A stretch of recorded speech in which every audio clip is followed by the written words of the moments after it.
ఓం శాంతి. శివపరమాత్మ మహావాక్యాలు.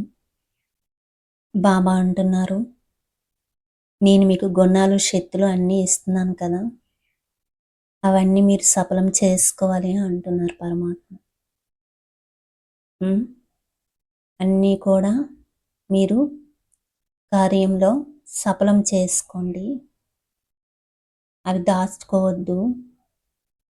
సఫలం చేస్తుంటే కదా మీకు పెరుగుతూ ఉంటుంది భాగ్యము అని చెప్తున్నారు పరమాత్మ. మరి వాక్యాల గురించి ఏం చెప్తారు మహావాక్యాలు? ఇంకా మనం తెలుసుకుందామా? పరమాత్మ అంటున్నారు, 3 ఖజానాలు ఎంత నిండుగా ఉన్నాయి. జ్ఞాన ఖజానా నిండుగా ఉందా లేక కొంచెం తక్కువగా ఉందా? మాస్టర్ జ్ఞానసాగర్లే కదా, అంటే బాబా సమానులే కదా. కనుక జ్ఞాన ఖజానా, గుణాల ఖజానా, శక్తుల ఖజానా మూడింటిలో సంపన్నంగా ఉన్నారా? ఒక్కదానిలో సంపన్నంగా ఉండి మిగిలిన వాటిలో సంపన్నంగా లేకుండా లేరు కదా. వర్తమాన సమయంలో ఆత్మలకు ఈ 3 చాలా అవసరం. ఏ 3? జ్ఞానం, గుణాలు, శక్తులు. ఈ 3 ఖజానాలు ఈ వర్తమానంలో చాలా అవసరము అంటున్నారు పరమాత్మ. రోజంతట్లో ఏదో ఒక దానాన్ని తప్పక ఇవ్వాలి. జ్ఞానం యొక్క, శక్తుల యొక్క, గుణాల యొక్క ఏదైనా కానీ ఇవ్వాల్సిందే. మహాదాని ఆత్మలకు దానం చేయని రోజు ఏది ఉండదు. సంవత్సరం పూర్తి అయిపోయింది, మాకు అవకాశం లభించడం లేదు అని అనకండి. అవకాశం తీసుకోవడం కూడా మీ పైన ఉంది.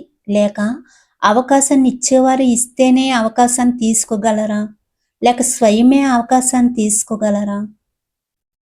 తీసుకోవటం వస్తుందా లేదా ఎవరైనా ఇస్తే తీసుకోవటం వస్తుందా? ఎవరు అవకాశం ఇవ్వకపోతే ఏం చేస్తారు? ఎవరైనా మీలో ఉన్న గుణాలు, శక్తులు, జ్ఞానం అంతా కూడా మీరు దానం ఇచ్చే అవకాశం ఇవ్వకపోతే ఎప్పుడు మీరేం చేస్తారు? కాబట్టి స్వయం మీరే తీసుకోవాలి. ఒకరిచ్చే వరకు చూడకండి. చూస్తూ ఆలోచిస్తూ ఉండిపోతారా మీకు అవకాశం ఇవ్వకపోతే? రోజంతట్లో బ్రాహ్మణాత్మల యొక్క లేదా అజ్ఞానుల యొక్క సంబంధ సంపర్కంలోకి అయితే వస్తూనే ఉంటారు కదా. ఎవరు సంబంధ సంపర్కంలోకి వచ్చినా కానీ వారికి ఏదో ఒక దానం అనగా సహయోగాన్ని ఇవ్వండి. దానం అనే మాటకు ఆత్మిక అర్థం సహయోగం ఇవ్వటం. కనుక రోజు మహాదాని లేదా వరదాని అయి వరదానం ఎలా ఇస్తారు? వరదానం ఇచ్చే విధి ఏమిటి? మీ జడ చిత్రాలు అయితే ఇప్పటి వరకు కూడా వరదానాన్ని ఇస్తున్నాయి.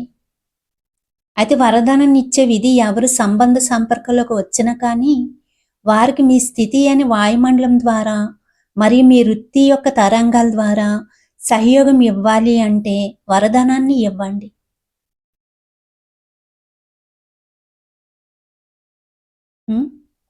ఎటువంటి ఆత్మ అయినా కానీ, తిట్టే ఆత్మ అయినా, నిందించే ఆత్మ అయినా కానీ మీ శుభభావన, శుభకామం ద్వారా, వృత్తి ద్వారా, స్థితి ద్వారా అటువంటి ఆత్మకు కూడా గుణదానం లేదా సహనశీలత అనే శక్తిని వరదానంగా ఇవ్వండి.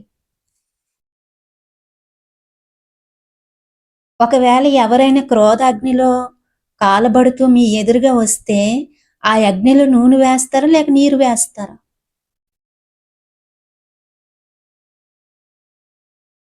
నీరు వేస్తారు కదా, లేక కొద్దిగా నూనె చుక్కలు కూడా వేస్తారా?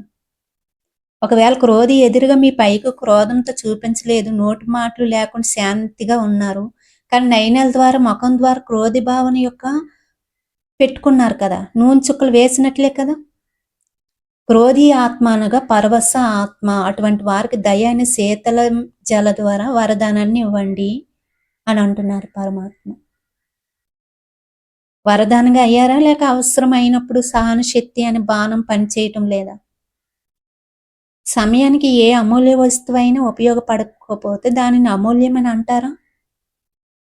అమూల్యం అంటే సమయానికి ముఖ్య పనిలో ఉపయోగపడాలి. ఈ సంవత్సరం ఏం చేస్తారు? మహాదాని వరదాని అవ్వండి, చైతన్యంగా సంస్కారాన్ని నింపుకున్నారు.